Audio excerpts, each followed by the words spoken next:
because I know I am nothing, Lord God, without you. Have mercy to everyone and fill this place with your glory. And we continue destroy any plot of the devil in this place in the mighty name of Jesus. And by your precious blood, your name be glorified alone at ikaw lamang maitataas sa aming kalagitnaan. We thank you, Lord. We thank you for the healing. We thank you for the revival. In Jesus' name we pray. And everybody say amen. Amen, amen. Palakpakan natin ang Lord. At pwedeng kamayan mo yung katabi mo, sabihin mo sa kanya, thank God you are here. Welcome bro, welcome you, welcome. Yan. Kasi baka hindi pa kayo nagkikibuan mula kanina. No? Okay, so, bigay nyo naman yung mga ngiti. Yan. Praise God. Sino ba ang naniniwala na ang buhay natin ay nakakapagod? Di ba? Do you believe that life is tiring? Di ba? Life is tiring.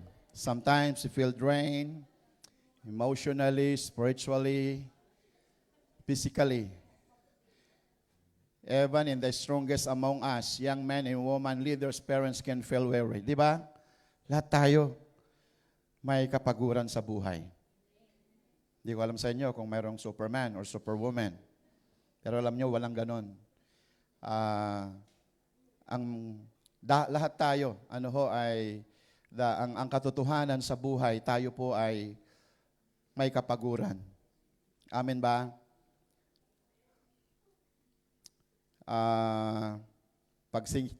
Pagsingilan ng buwes, pagsingilan ng alkila, pagsingilan ng di ba? Lalong nakakapagod. Ayon sa pag-aaral, ngayon daw ang the most stressful generation ay ngayon. Kasi can you imagine, hindi ka pa bumabangon, tinignan mo pa lang yung cellphone mo. Stress ka na kaagad. May naniningil ba? Di ba? Walang nag-like sa pinost mo. Nako po. Malaking kabigatan yon. So, hindi ka pa bumabangon wala ka pang ginagawa, pagod ka na. Di ba? Balita pa lang. Alam mo, kung gusto mong may stress, manood ka ng balita sa Pilipinas. Kung gusto mong magpaka-stress, magwala sa Pilipinas ka manood ng mga balita, tignan mo. Kundi magkasira-sira ang buhay mo. Hindi naman yan. Kasi minsan parang nakakaloka, no? Pero ang parte natin is to pray. Amen? Kaya napakaganda, kaya nga nandito tayo ay para ipag-pray natin ang ating bansa. We love our nation. We pray our country. At yun nga po, ang tunay na buhay ay nakakapagod. Yun nga ang wala kang ginagawa, nakakapagod din eh.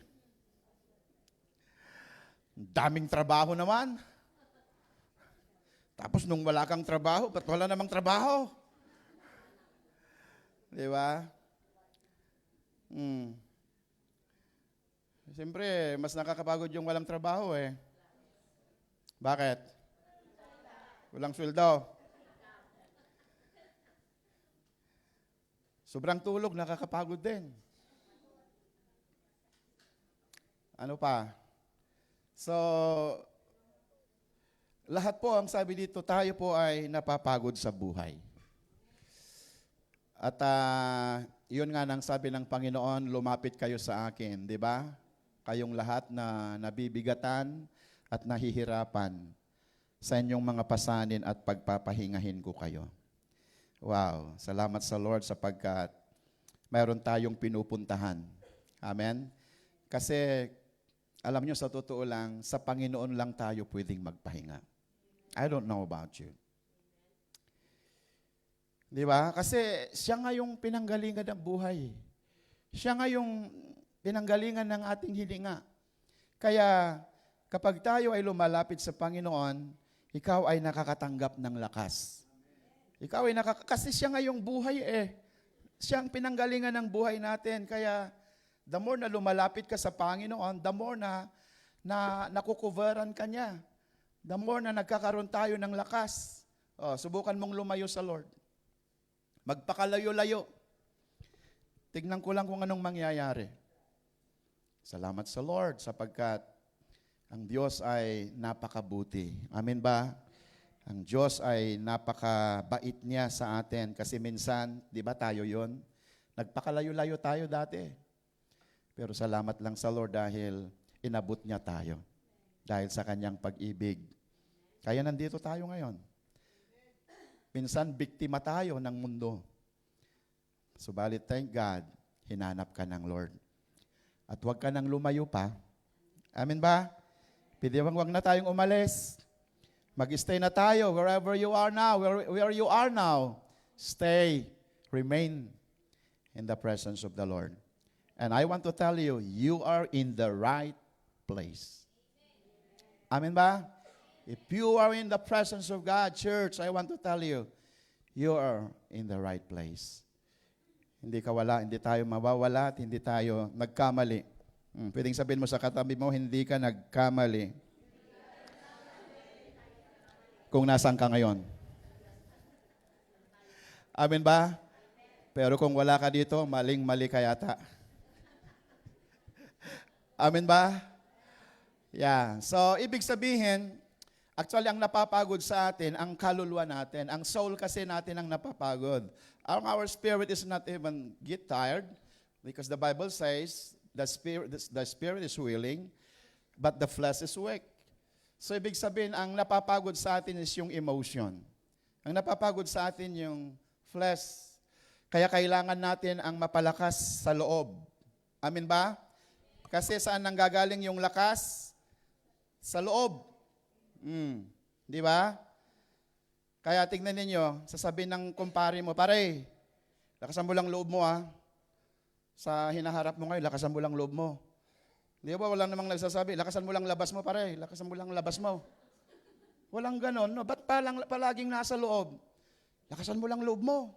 Kasi, ang sabi dito sa Ephesians 3:16, I pray that from His glorious, unlimited resources, He will empower you with inner strength through His Spirit. Kaya pala, lumalakas yung kalooban natin kasi mayroong Espiritu ng Diyos na nagpapalakas sa atin. The Spirit of God, ito lang yung nakapagpapalakas. Pero kung ibang Espiritu, maliban sa Espiritu ng Diyos,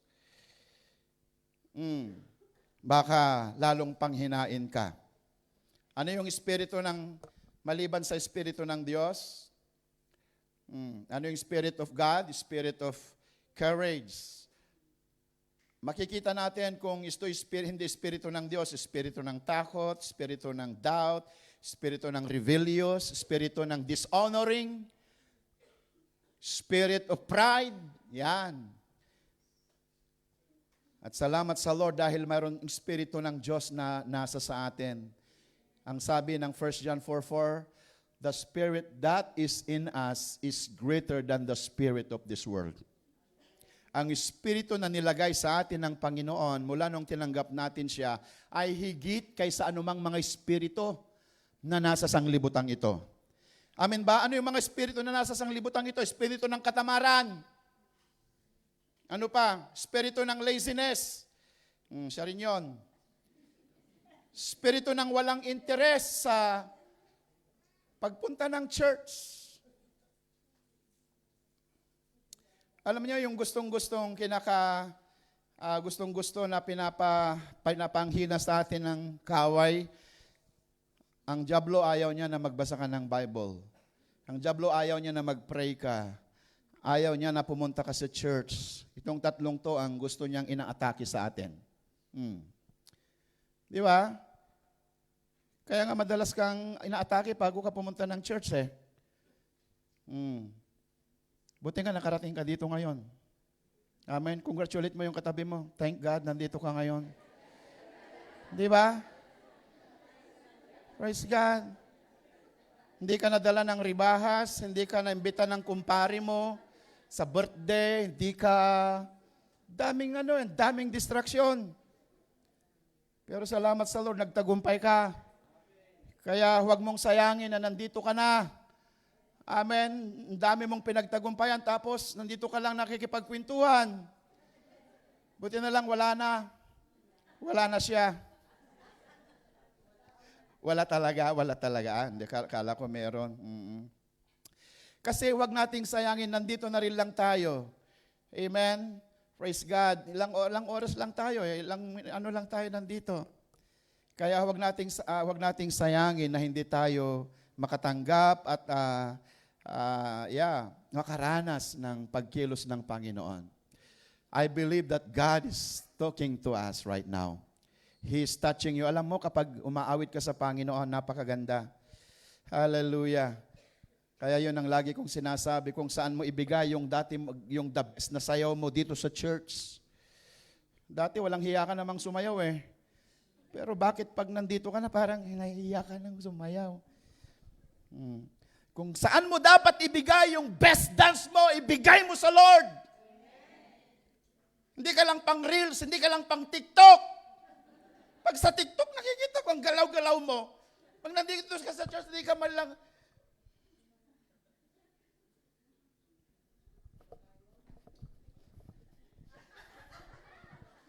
Baka may ganon dito.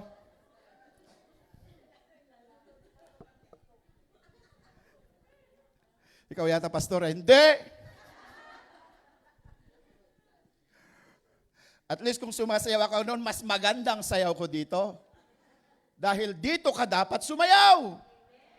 Dito natin ibigay yung the best move, best dance mo sa Panginoon. Alam nyo, kapag si Lord ang matuwa sa inyo, pagpapalain ka ng Panginoon. Wow, ang galing sumayaw ang anak kong ito. Ang galing umawit. Wow. Praise God. Hindi lang pala pang karaoke. Ano ba 'yon? 'Di ba? Hindi lang pala pang banyo. Pang church din. Amen. Hallelujah. Kaya tignan po natin, ang pinagmumulan pala ng lakas natin sa kalooban ay nanggagaling sa Espiritu ng Diyos. Kaya yun ang sabi ko kanina eh. Kung wala tayo sa Espiritu ng Lord, I don't know kung nasaan tayo ngayon. Kaya salamat sa Lord, I want to tell you, you must be excited. Sabi ko palagi, di ba, bilang mga mananampalataya, tayo ang pinaka-the most excited people in the world. You know why? Kasi pinagpapala tayo ng Lord. Hallelujah, habang tayo nabubuhay. At ganun din, may buhay na walang hanggan na naghihintay sa atin. Amen ba? Nakikita ba ninyo yon? Church, yung ginagawa natin dito, hindi po biro-biro. Yung paglilingkod natin sa Panginoon, hindi po ito parang banjing-banjing lang. No, life is a very serious. Ang buhay ay napakaseryoso. Kaya nga si Jesus, seryoso siya nang pumunta rito sa lupa. Sino ba ang Diyos na pwedeng magkatawang tao? Sino ba ang Diyos na pwedeng maganda sana kung pumunta rito na napakasikat siya pero pinako siya sa krus? Pero ginawa niya yon dahil mahal ka niya. Ginawa niya yon kasi ang buhay ay seryoso. Amen po ba? Kaya being Christian life is not a playing ground. It is a battleground. Amen po ba? So, yon. Revival give strength to the weary. Di ba yung revival, yung revive, medyo na yan eh. Yan. He gave strength to the weary and increase to the power of weak.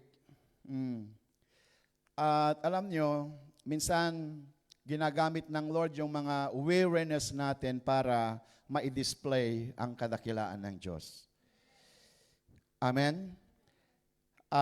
Actually, ang weariness, ang mga problema sa buhay, hindi po na-design ito for us to punish by God. Hindi po, we are not, hindi po na-design yon, pero, di ba, merong nagsabi na, ang mga pain, ang mga problema sa buhay, these are the microphone of God. Pwede ba yon? Kasi, hindi mo na napapakinggan si Lord. Kaya, gumagamit na siya ng microphone. Anak, nasaan ka na? Yan.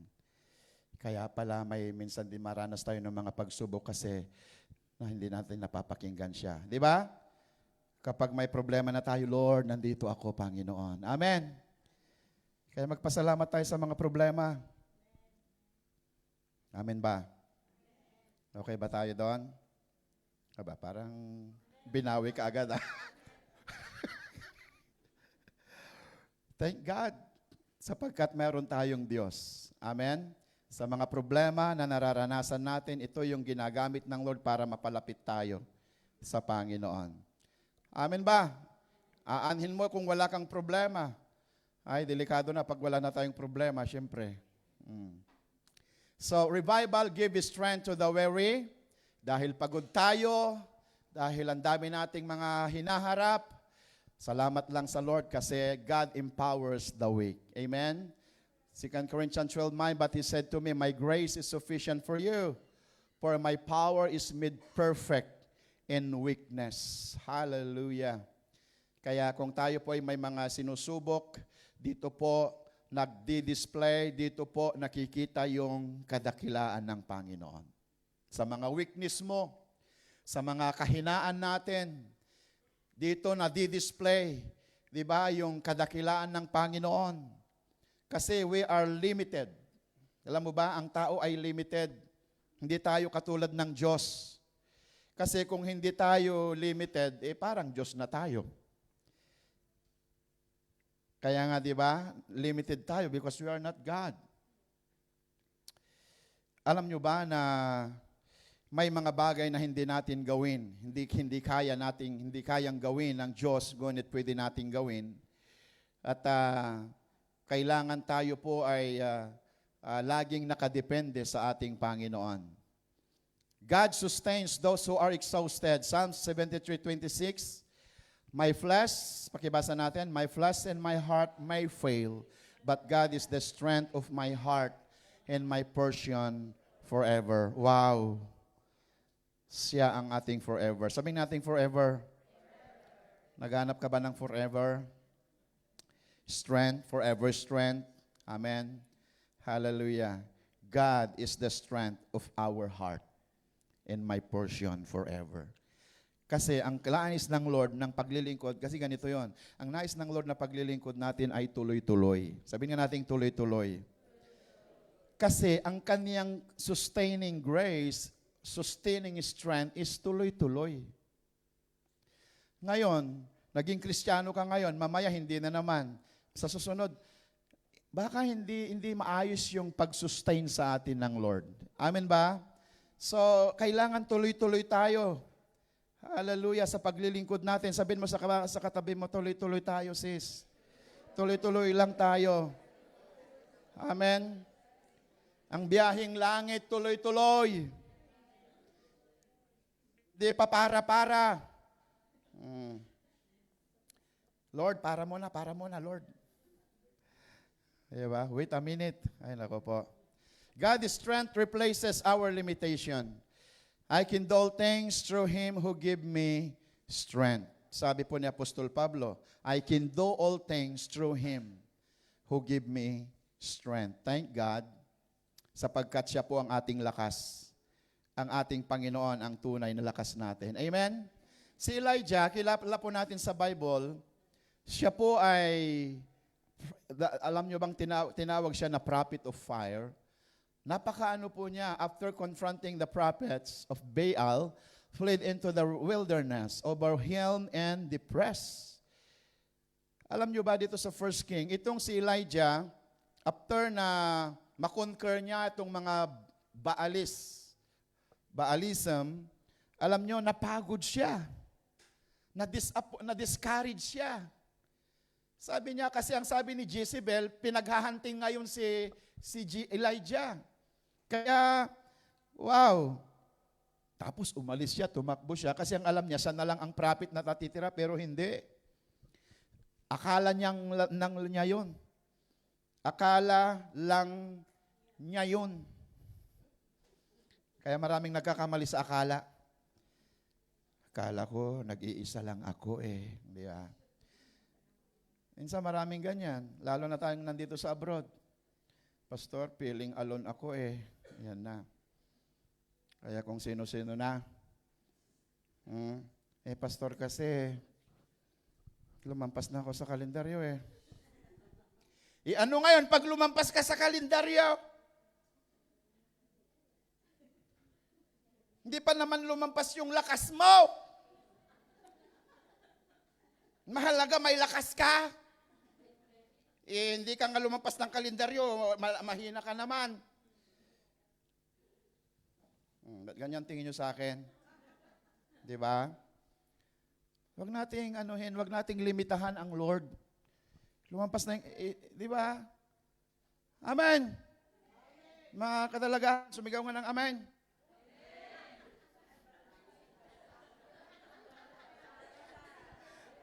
Amen ba?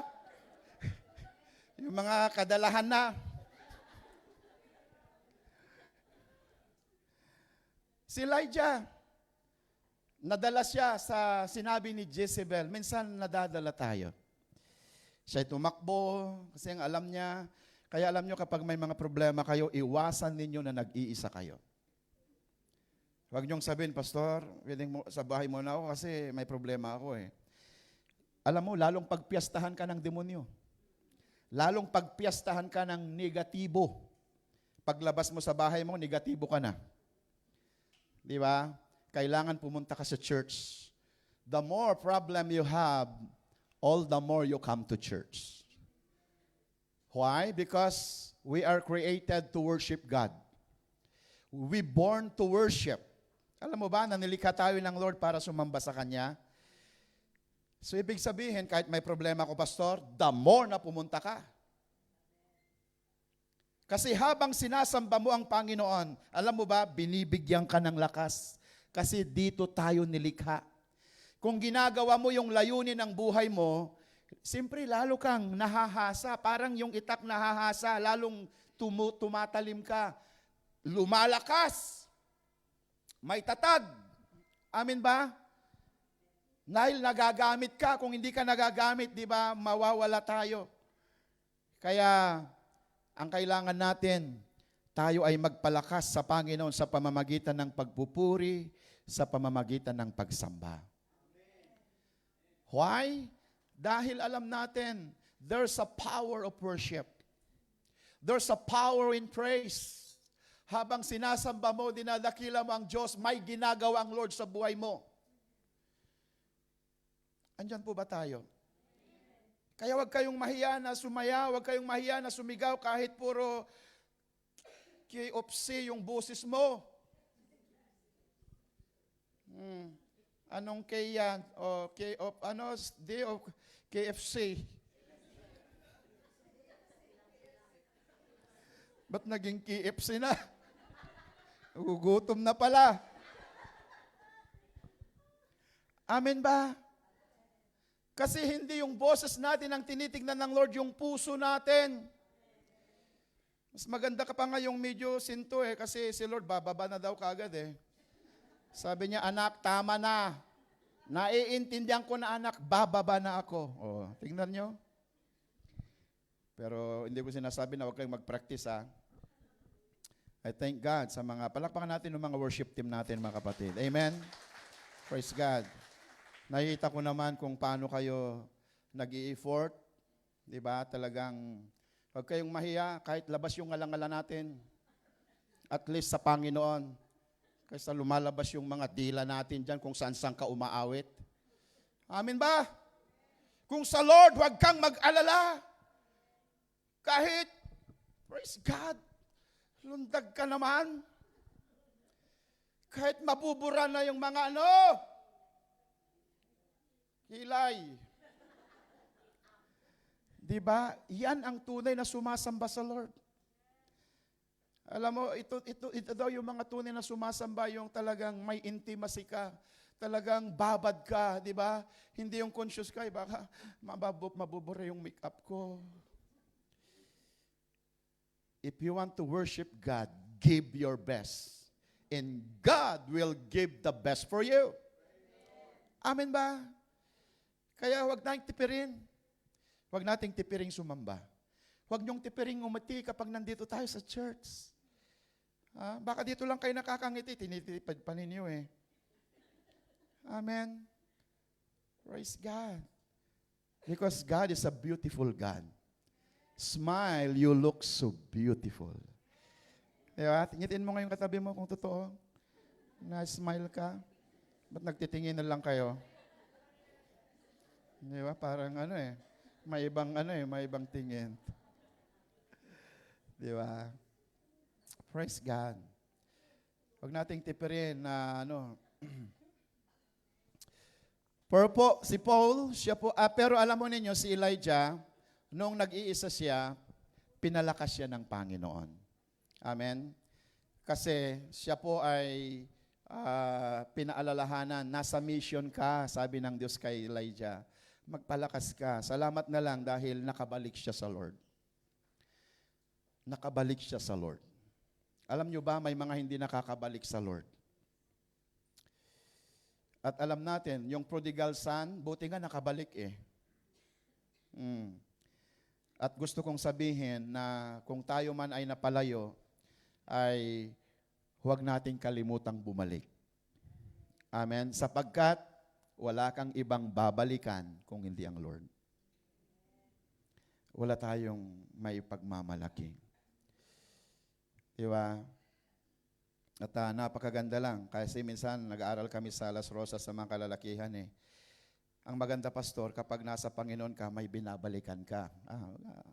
Ano kayong ibig sabihin nun, no? May binabalikan ka daw kapag nasa Panginoon ka. Ibig sabihin, kapag napalayo ka, bumabalik ka sa Lord. Amen? Well, pwede naman yon. Hallelujah. Ang hirap po yung wala kang ang babalikan. Nawala na nga si Lord, nawala pa yung asawa mo. Wala ka na nga talagang babalikan. Kaya mabuti na lang, kapag nandyan si Lord, siguradong may babalikan tayo. Pero kung wala ka nang balik ang asawa mo, ang mahalaga, nakabalik ka kay Lord. At babalik din siya. Amen ba? Ang mahalaga, nakabalik ka kay Lord. Ang mahirap, nakabalik ka sa asawa pero hindi ka nakabalik kay Lord. Pero alam ko po, kapag si Lord ang nabalikan natin, maaayos ang lahat. Amen? Si Paul, nung siya po ay may sakit, 3 beses niyang ipinanalangin sa Panginoon, hindi gumaling. Alam mo ba, si Apostol Pablo, habang dumadaan si Pablo sa mga may sakit, gumagaling yung mga nadadaanan ng kanyang shadow. How miracle God used Paul. Amen ba? Pero, nung siya ang may sakit, hindi siya pinakinggan ng Diyos. Anong sabi ng Panginoon sa kanya? The thorn in the flesh that caused weakness and suffering, God gave His strength to the weak, turning limitations into opportunities for His power to be displayed. Ibig sabihin, ang sabi ng Panginoon kay Paul, my grace is sufficient for you. Ibig sabihin, yung kanyang karamdaman hindi man gumaling, ngunit dito pala na i-display, dito na i-reveal yung kadakilaan at kapangyarihan ng Diyos sa kanyang buhay. Kasi ang sabi ni Paul, kaya marahil hindi inaalis yung thorn, kasi hindi kasi exactly na ano yung nailagay doon kung anong klaseng sakit. Pero naging thorn iyon kapag inaatake siya noon, masakit. No? Ang sabi naman ni Apostol Pablo, marahil para hindi ako magmataas. Di ba? Kaya may purpose lahat ang Lord. Kaya nga nilikha tayo ng Lord na hindi perfect eh. Para tayo ay makalapit sa Lord. Kaya tingnan niyo, ang daming mga tall, dark, and handsome eh. Tapos kumpleto. Ang daming buhay na nasisira. Kaya minsan, hindi tayo kumpleto para si Lord ang kukumpleto sa atin. Amen ba? Napakatalino, napakagaling niya po. Abogado siya eh. Talagang napakagaling niya. Pero mayroon pa rin talagang kulang. Kasi kung hindi, baka magmayabang siya. Eh minsan nga, kulang na nga tayo, niyabang pa eh.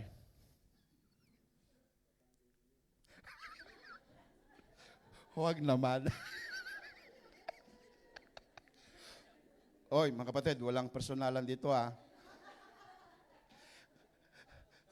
Lahat tayo, di ba? Lahat tayo. Meron nun, hindi lang mga Batangas. Pasensya na kayo, mga Batangas. Andiyan ba kayo? Baka mamaya, unti-unti na kayong lumalabas yan. Hindi, biro-biro lang kasi yan. Sabi nung isang kapatid dyan sa Malas Rosas, maubos na yung yaman, wag lang daw yung yabang. Sabi niya. Pero alam mo ninyo, actually, hindi lang sa mga Batangas yan, lahat. Kung ikaw ay wala sa Lord, mayabang tayo. Hanggat hindi mo nakikilala ang Lord sa buhay mo, ang akala mo, dalawa lang yun eh. Siyempre, kung hindi mo kinikilala ang Diyos sa buhay mo, parang ikaw ang Diyos. Parang ikaw ang magaling. Ngayon, habang nakikilala mo ang Lord, doon mo nakikilala. Habang nakikilala mo si Lord, doon mo nakikilala at nakikita na walang-wala kang maipagmamalaki sa Diyos. Amin ba? Kaya nga tingnan ninyo, alam mo yung sarili ninyo kung gaano ka noon kayabang. Pero habang natututo tayo sa Panginoon, wow, walang-wala pala tayo kung wala ang Panginoon. Amin po ba? Kaya napakasarap maglingkod sa Panginoon. Andyan ba tayo? Nababago ba tayo? Binabago ba tayo ng Lord? Magbabagong taon na.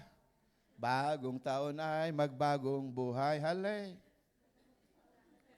Ilang taon mong inaawit yan, hindi naman nagbabago yung buhay. Kasi ang tunay na nakapagpapabago ng buhay, walang iba kundi ang Panginoon. Amen? Hindi yung bagong taon. Gethsemane. Jesus in Gethsemane, Jesus was deeply troubled and overwhelmed with sorrow to the point of death. Di ba? Si Jesus din mismo, hindi siya exempted. Bilang tao, siya po ay talagang humarap siya sa napakatinding pagsubok sa kanyang buhay at sa kanya pong mission, kasi ang mission ng Lord to save man, to save humankind. Di ba? Kaya lang, ang daming tao na ayaw magpa-save sa kanya. Di ba? Dumating dito ang Panginoong Jesucristo, sineselebrate ang Christmas, but they don't even understand the meaning or the essence of His coming. Pumunta rito ang Panginoon para, di ba, para magsamba tayo, para sumampalataya tayo sa Kanya. Hindi i-celebrate yung Kanyang birthday. Yes, of course, bakit hindi? Kaya nga may Christmas eh. Pero more than that is to believe on Him. Amen ba? More than that is to have faith in God. Kaya nga po pumunta rito, nagkatawang tao siya para dalhin tayo. Kasi, di ba, na-share ko na minsan yung kasi si Mary, siya ang mother of Jesus, mother of God. Hindi po ganon. Walang sinabi sa Bible that Mary is the mother of God. Wala po sa Bible yun, ha?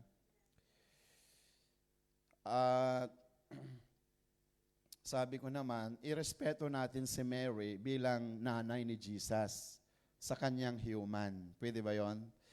Actually, she was the most blessed woman. Siya yung pinakamapalad na babae sa mundo, si Mary. Kasi siya ang pinanggalingan ni Jesus, our Savior. Pero it was never mentioned to worship her. Amen po ba? Alam nyo ang napakadakilang ginawa kasi ni Mary. Siya yung ginamit ng Diyos para pagmumulan, ipapanganak sa Kanya ang ating tagapagligtas. Alangan namang sa kalabaw manggagaling. Alangan namang sa baka manggagaling ang mesyas natin. So, hindi pwede. Kasi kung gano'n ang mangyayari, maraming sasamba sa kalabaw, maraming sasamba sa baka, kung doon galing ang mesyas. Di po ba?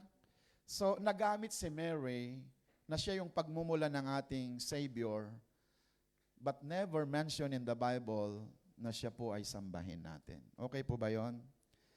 Kaya, yun nga, ang daming nagsasabi nun, pero we are praying for them. Siya po ang mother of Jesus in His human being. Kasi dalawa ang nature ni Jesus. man and God. Perfect man and perfect God. Pero nagkatawang tao siya. Amen? Pwede pa yung Diyos na magkatawang tao kaysa yung tao magkatawang Diyos. Amen? Kaya yung may mga nagsasabi na Diyos sila, huwag kayong maniwala. Dahil kailanman hindi pwedeng maging Diyos ang tao. Diyan po ba tayo? Maliwanag po ba yon? Wala nang maniniwala dyan sa inyo, wala nang malilinlang kapag may pupunta sa inyo dyan na magsasabi na ganito ang aming Diyos, siya. Di ba? Kahit gaano pa kayaman yan, kahit gaano ka Punsyo Pilato pa yan, hindi pwedeng mangyayari na ang tao ay maging Diyos. Amen po ba? So, yon. Kaya Jesus, siya po ay napako. Siya po ay, di ba, sabi niya kung maaari lang. But through prayer to the Father, He received the strength to the face of the cross. Even the Son of God drew strength from the Father when weary. Kasi kung maaari lang, ayaw niya eh. Nung nagkaroon siya ng deeply troubled and overwhelmed with sorrow to the point of death. Can you imagine? Yung luha ni Jesus, parang mga dugo. Parang dugo yung luha niya. Kasi kung maaari, sabi niya, ayaw kong tanggapin ito. Sino ba naman? Mabuti nga sana kung mapako, kung patayin lang siya, okay na. Kaya lang, can you imagine? Ang nangyari kay Jesus, He went through the most tortured death of humankind. Mabuti sana kung pinatay lang siya na tinusok na lang ng then tapos na. Pero can you imagine yung unti-unti siyang pinapatay? Napakagrabe yung na-torture.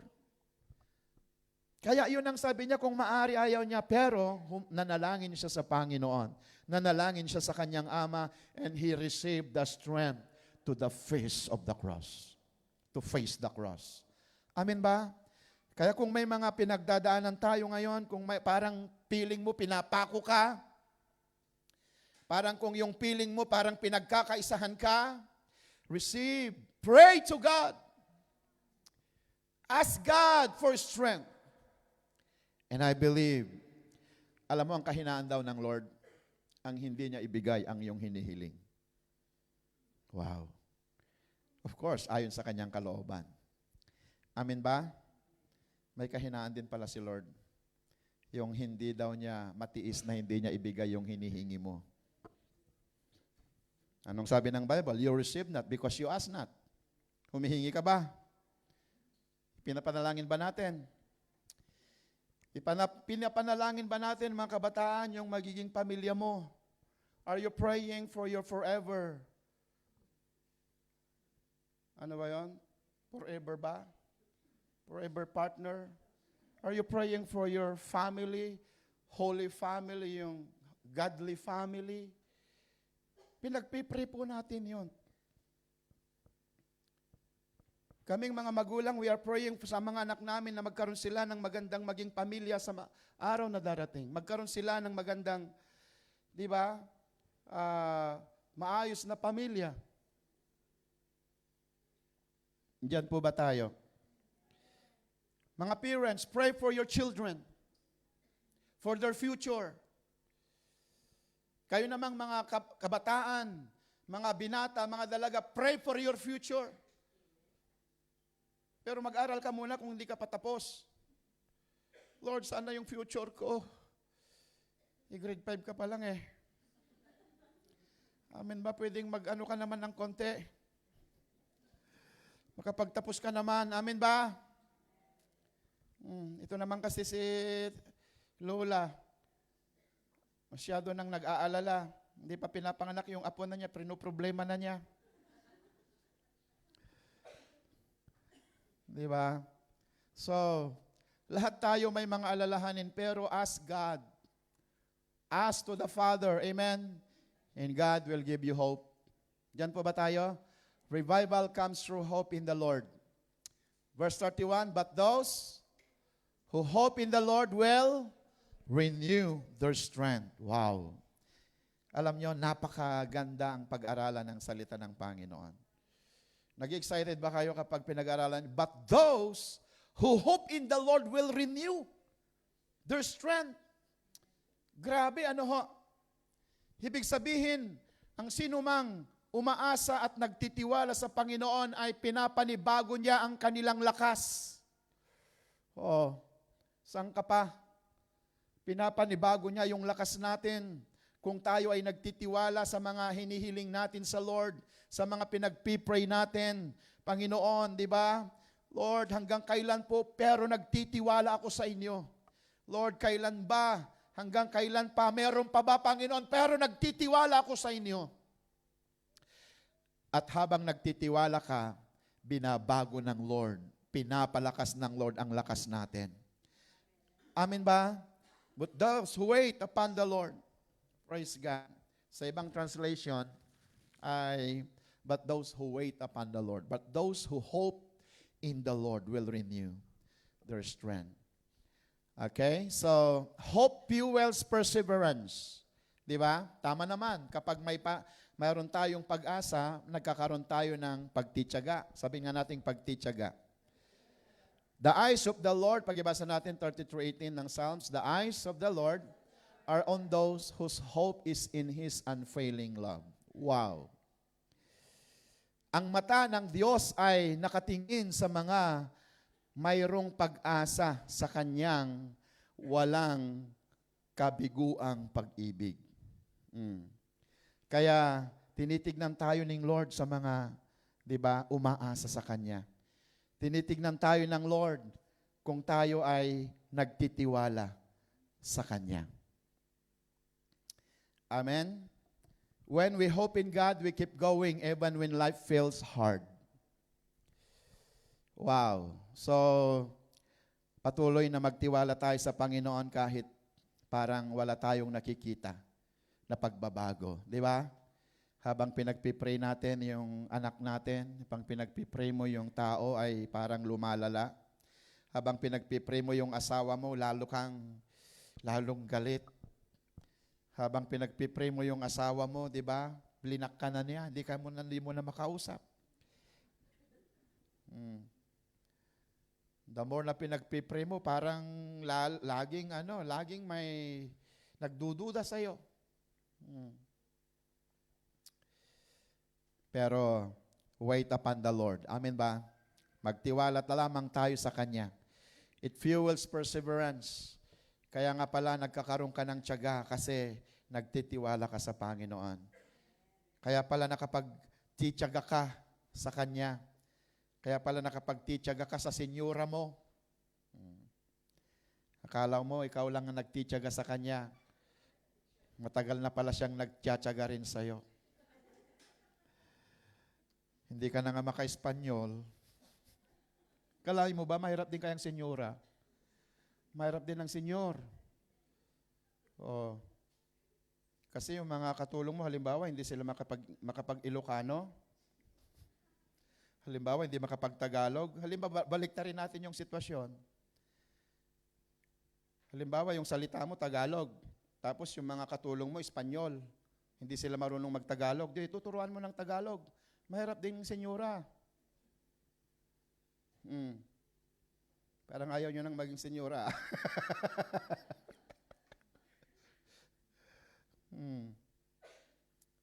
Kasi tayong mga katulong simple-simple lang tayo doon na palinis-linis eh. Pero sila, nag-iisip na naman sila, saan ko kayo kukunin yung pangpasweldo ko dito? Di po ba? Kaya, alam nyo, ang buhay ay life. Nakikita ninyo, kaya ngayong sabi ko, lahat may weariness. Lahat may pagod. Hindi ko mo mayaman ka, sabi nga ng mga kapatid sa tingin ko, Pastor, mas mahirap pa yung mayaman eh. What do you think? Iisipin mo kung baka yung kapitbahay mo, kung saan mo dadalhin yung kayamanan mo, halay. Ano pa? Ang problema mo. Hindi ka makaalis-alis sa bahay. Kasi baka may kapitbahay ka. Tayo kung hindi tayo mayaman, wala kang iniisip na ganon. Hmm. Di ba? Kaya hindi rin ganun kadali. Kaya magpasalamat tayo sa Lord kung ano ang meron sa atin. Makontento tayo, magsaya tayo, mag-enjoy tayo sa kung ano ang meron sa atin. Dahil ako'y naniniwala na binibigay ni Lord yung katamtaman para sa atin. I believe that everyone has its capacity. May capacity ka sa buhay na hanggang dyan ang kaya mo. Kasi baka pag lumampas dyan, magbabago ka. Kaya nga, di ba, ang hirap din yung mga nababalitaan natin na nakapag-abroad lang yan, hindi na namamansin.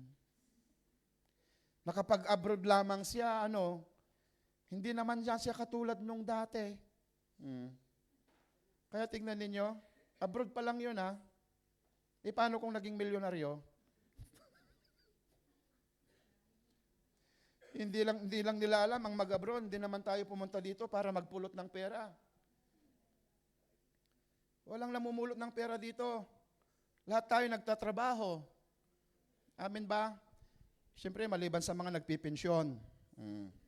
Tapos na kayo Nauna lang kayo. Di ba? Siyempre, hindi na sila, hindi na obligasyon sa kanila na magtrabaho na katulad ng ginagawa natin. Pero alam natin, alam nyo, napakaayos ang ginawa ng Lord sa buhay ng tao. Na hindi ka pwedeng mabuhay talaga na walang ginagawa. Hindi tayo pwedeng mabuhay talaga na walang direksyon, na walang, di ba? Talagang in-order ng Lord ang buhay para kumilos at gumawa. Tignan nung hindi gumagawa, sosobra yung laki ng katawan. Kaya yung mga iba kung walang ginagawa, nag-exercise kasi na-design yung katawan na mag-move, gumalaw. Praise God. At ito yung napakaganda na natututunan natin sa buhay. Mayroon tayong higit na pag-asa. Walang iba kundi ang ating Panginoon. It is good to wait quietly for the salvation of the Lord. Waiting in hope strengthens us, giving courage to continue. Hope restores courage. Amen? Ang sabi ng Romans 8:24, ang pag-asa na nakikita ay hindi na siya pag-asa. Sapagkat ang tunay na pag-asa ay hindi pa nakikita. Alam ba ninyo yan? Napakatalinghaga na salita ng Diyos yun. Kapag nakikita na raw ang isang bagay, hindi na siya pwedeng pag-asa. Sapagkat ang tunay na pag-asa ay hindi pa nakikita. Wow. So ibig sabihin, kung ang pera mo, ang sinasabi mong pag-asa, I think hindi pwedeng maasahang maging pag-asa yon. Kasi nakikita na siya Minsan nga, wala ka pang nakikita Di ba? Yung lakas mo, hindi pwedeng maging pag-asa mo yung lakas mo kasi alam mo na. Hindi pwedeng maging pag-asa mo yung trabaho mo kasi nandyan na. Ang tunay na pag-asa ay hindi pa nakikita, kaya tayo ay nagsusumigasig para makamtan yung pag-asa na yon. At ang tunay na pag-asa, ito ay mananatili magpakailanman, hindi pansamantala lamang. In that hope is God preparing you. For those who have faith in God. Ang sabi niya sa sa Hebrew chapter 11 verse 6,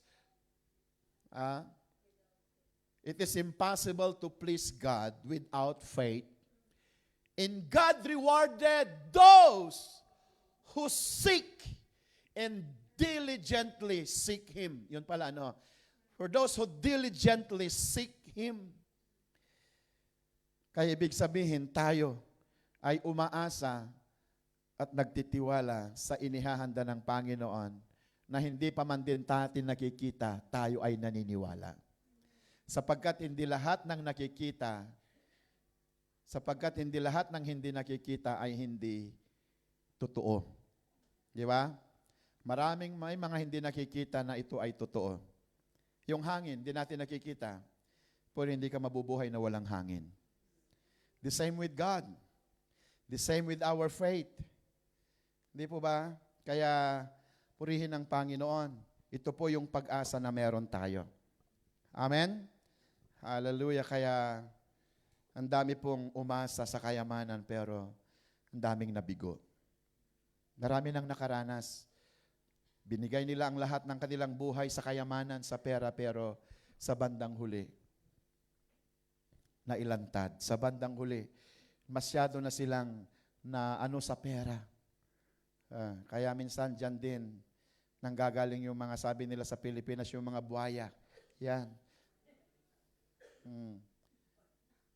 Di ba?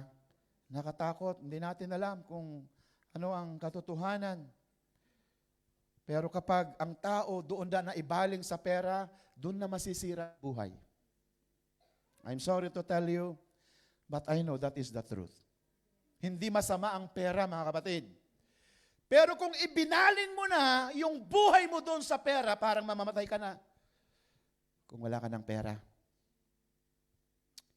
Di ba?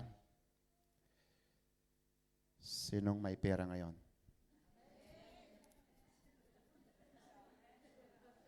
Napakaseryoso ninyo eh. Amen? Pero purihin ng Diyos. May pera man o wala, tuloy ang buhay. May trabaho man o wala, tuloy ang buhay. May boyfriend man o wala, tuloy ang buhay.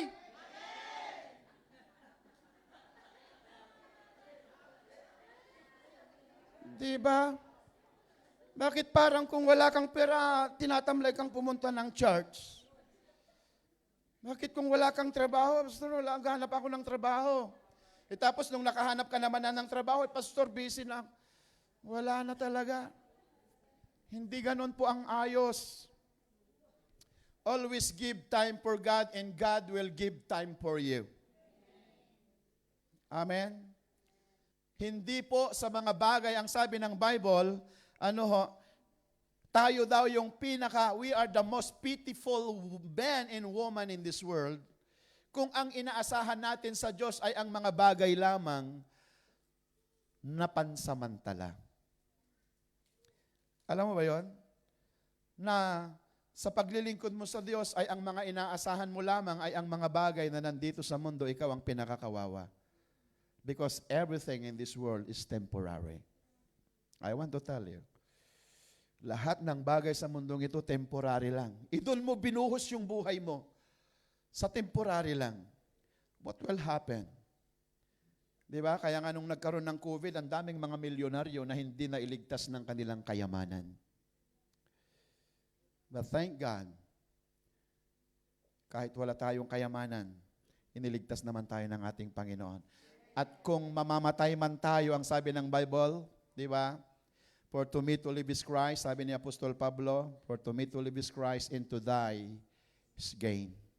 Purihin ng Diyos ang kamatayan nating mga mananampalataya ay kapakinabangan. Ang kamatayan natin bilang mga mananampalataya ay gantimpala. Kaya tingnan ninyo yung napakaganda na nakikilala natin ng Lord sa buhay natin. Minsan ang daming tao na matakot mamatay. Bakit takot mamatay? Siguro maraming kayamanan, no? Pero purihin ng Panginoon. Dahil gustuhin man natin o hindi, talagang pupunta tayo dun eh. Ang mahalaga, nakahanda na tayo. Amen? Ang mahalaga, alam natin yung ating pupuntahan pagkatapos ng kamatayan na ito. Meron ba yun, Pastor? Meron. Believe it or not, you like it or not, there is a final judgment that is waiting for us.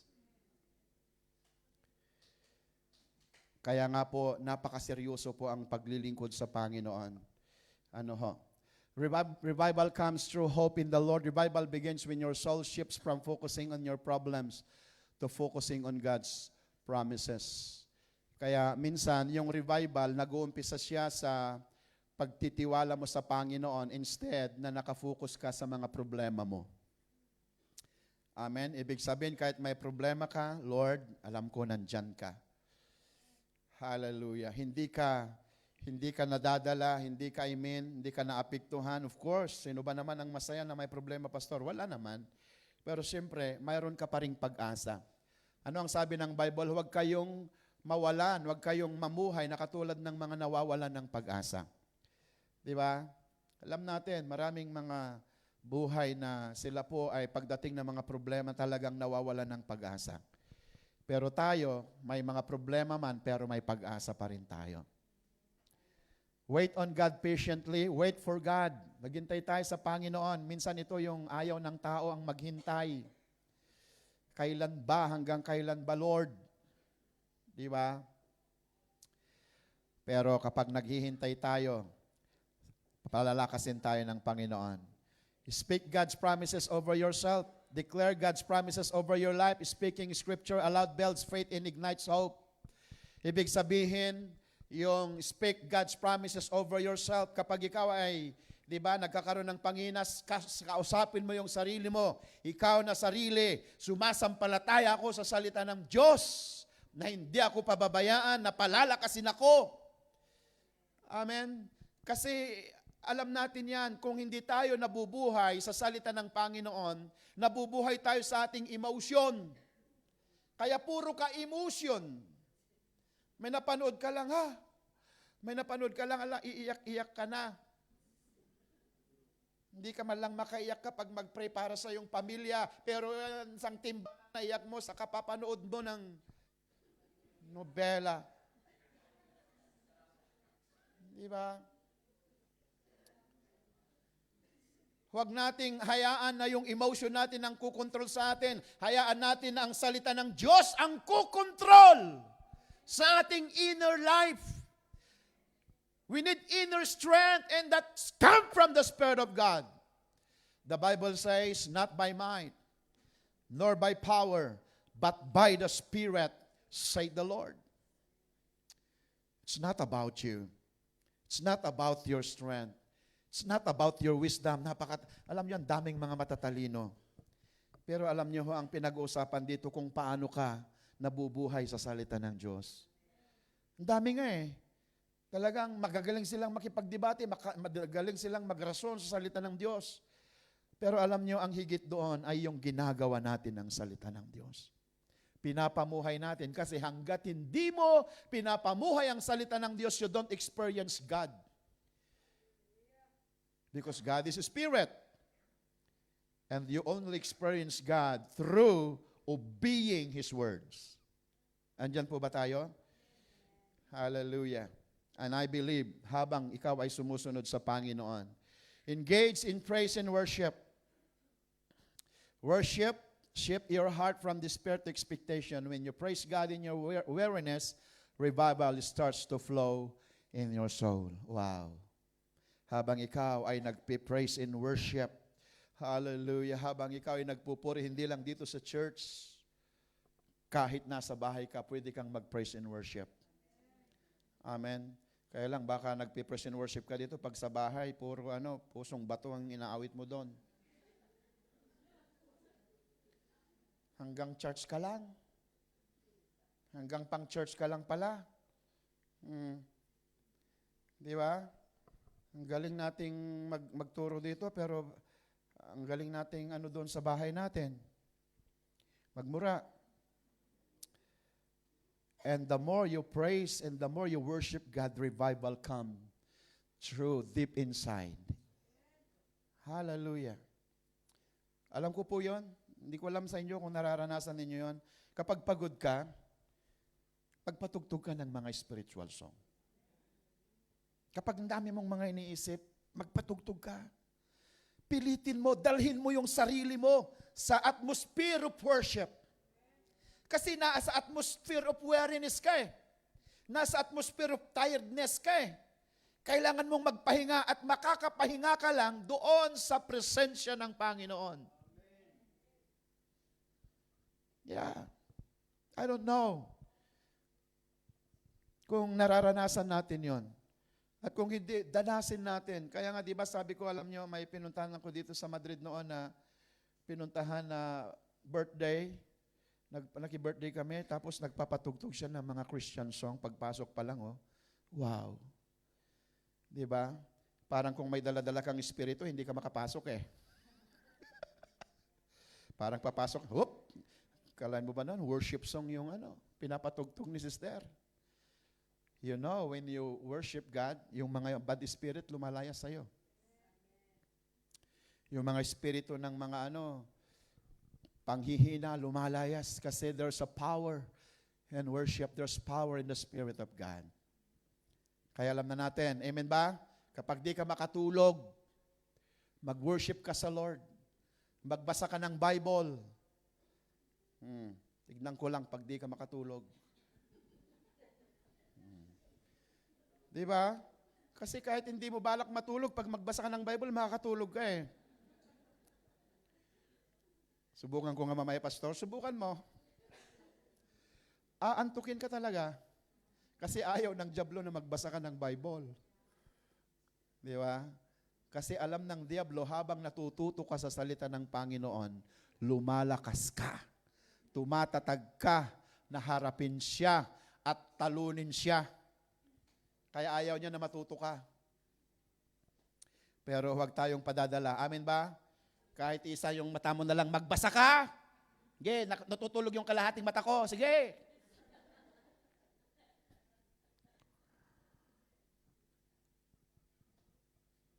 Revival brings supernatural endurance. They will soar on wings like eagles. They will run and not grow weary. They will walk and not be faint. Wow.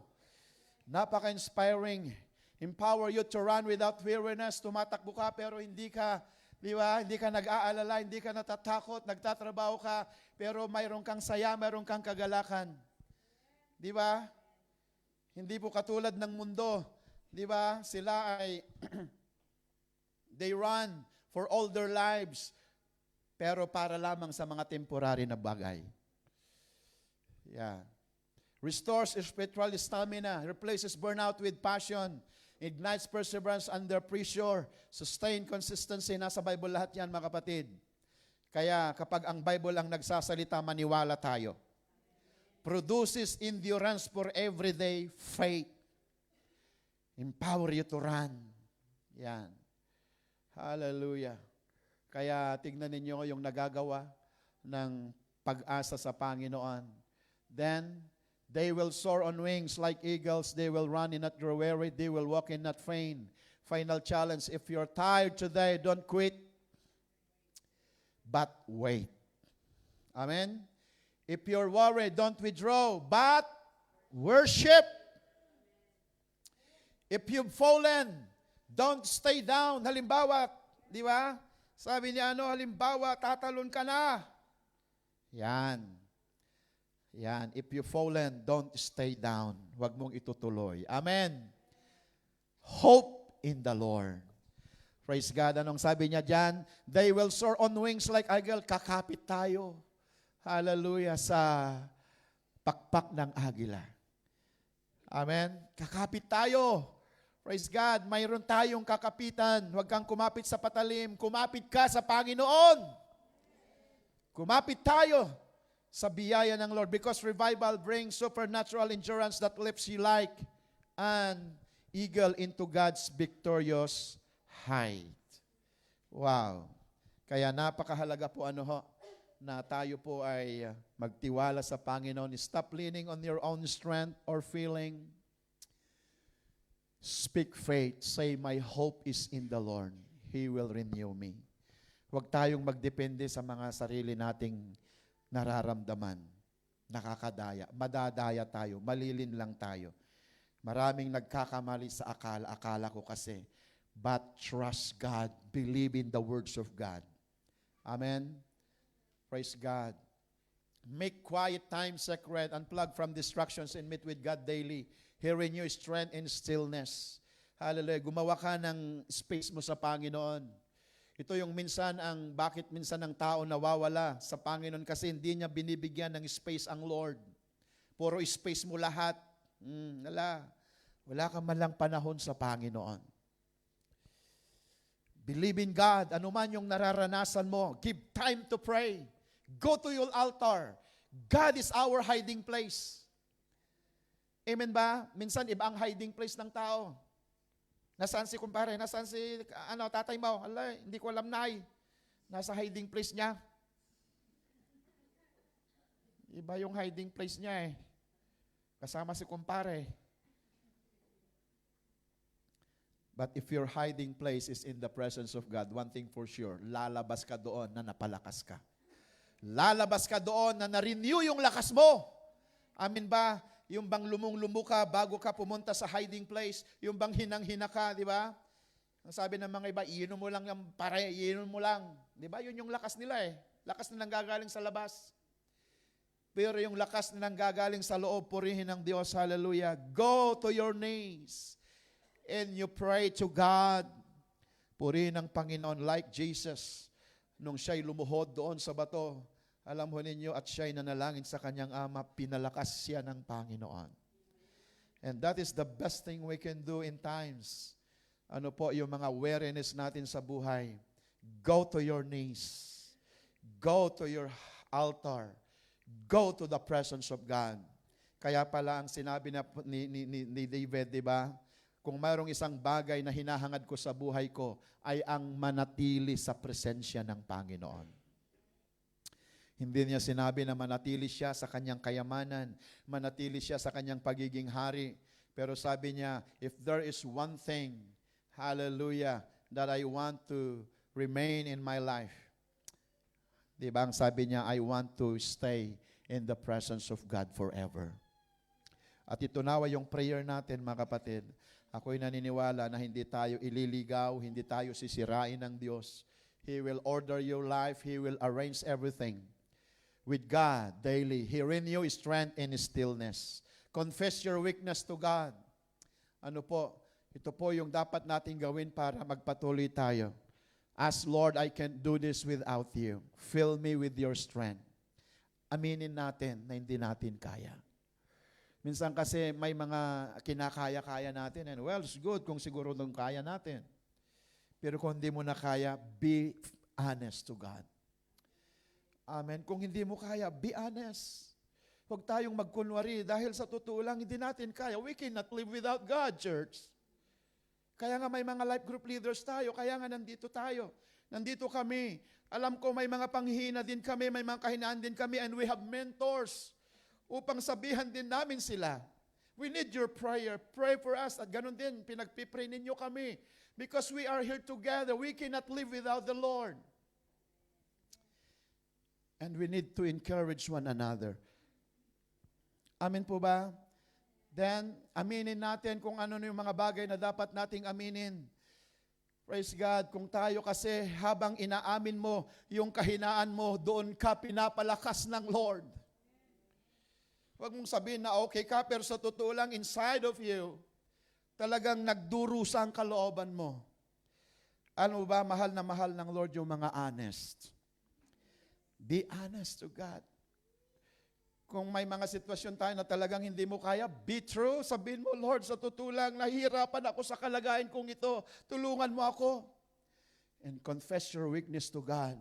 And the Lord, hallelujah, fill us with His strength. Kaya nga sabi ni Pablo, I can do all things. Paano tayo matutulungan ng Lord kung nagkukunwari tayo na kaya natin? Di po ba? Kaya nga ito po si Pedro, nung siya po ay lumubog sa tubig, sabi niya, Lord, help me. Nung akala niya, kaya niya, pero alam niyo, sabi niya, Panginoon, tulungan mo ako. Choose faith over feelings. Speak God's promises out loud. Rise in worship even when you're tired. Piliin mo ang pananampalataya, piliin mo ang salita ng Diyos kaysa sa nararamdaman natin. Di ba, yung nararamdaman mo, parang gusto mo na talagang bumigay. But believe in God's words. Believe in the truth. Believe in the words of God, sapagkat ako'y naniniwala na ang salita ng Diyos, hallelujah, ay nakakapagpabago, nakapagpapalakas kung tayo ay nagtitiwala. Sabi nga niya, speak God's promises out loud. Lord, ang sabi mo, hindi mo ako pababayaan. Hallelujah. Alam ko, di ba, may mga kanya-kanya tayo na mga pinagdadaanan sa buhay. Ngunit alam ko po, in God there is hope. In God there is always hope. Amen? Ang mundo, ang pag-asa ng mundong ito, yun nga yung sabi ko, pansamantala lamang. Ang pag-asa ng mundong ito, di ba, Ano pa yung dapat natin gawin last? Stay consistent in prayer, worship, in obedience, even when you don't feel it. Even when you don't feel it, obey the Lord. Lord, parang wala yata ako namang napapala dito. Nice kong sabihin. Alam mo, kahit alam mo ay parang walang ginagawa ang Lord, one thing for sure, may ginagawa ang Lord sa buhay mo. When God is silent, God is doing something. Parang hindi ako nararamdaman si Lord. Magpatuloy ka lang. Magpatuloy ka lang. Hallelujah. Hallelujah. Manalangin ka lang. Magsamba ka lang. Punta ka lang dito sa church because the more you obey God, doon mo nakikita yung himala ng Diyos. Di ba? Katulad nung 10 kitungin. Di ba? Anong sabi sa kanila ni Jesus? Punta kayo doon. Di ba? Sa mga priest, sabing ganon. At mawawala yung mga sakit ninyo na kitong. Di ba? Hindi ginawa ni Jesus na pinag-pray na lang nila sila. Pero alam nyo, habang sumusunod itong mga 10 na may leprosy ba yun? Lepers. May mga leprosy sila. Habang sumunod sila sa Panginoon, doon nila nararanasan yung kagalingan ng Panginoon. Your miracle is depend on our obedience to God.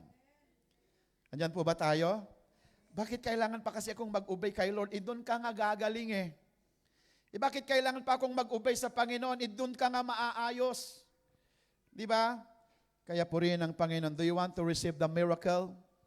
I want to tell you, the miracle is depend on our obedience to God. Maraming gustong tumanggap ng himala, pero they don't want to obey the Lord. Bakit? Mahirap bang sumunod sa Lord? Pero purihin ang Diyos, wala pang nagsabi sa lahat ng sumunod sa Lord na napahamak ang buhay. Pero sa lahat ng sumunod sa kalooban ng Panginoon, napabuti, napaayos, di ba? Yung nang magpapakamatay buti na lang walang tren na dumaan si Pastor Darwin, purihin ang Panginoon, at doon siya kinausap ng Lord, ngayon pastor na siya. Amen? Hallelujah, palakpakan natin ang Panginoon. Praise God, He is the miracle working God. Huwag tayong mapagod. Alam nyo, mas mapagod ka na gumawa ng masama. Huwag tayong mapagod sa pagsunod sa Panginoon. Because to obey God is to eternal life. To obey God is a miracle. Wow. Kaya nais nating makatanggap ng miracle ba sa oras na ito? Nais mo ba na mag-obey sa Panginoon habang tayo nabubuhay? I know the Lord want to empower you at bibigyan tayo ng pag-asa. Tayong lahat ay tumayo na mga kapatid at praise God.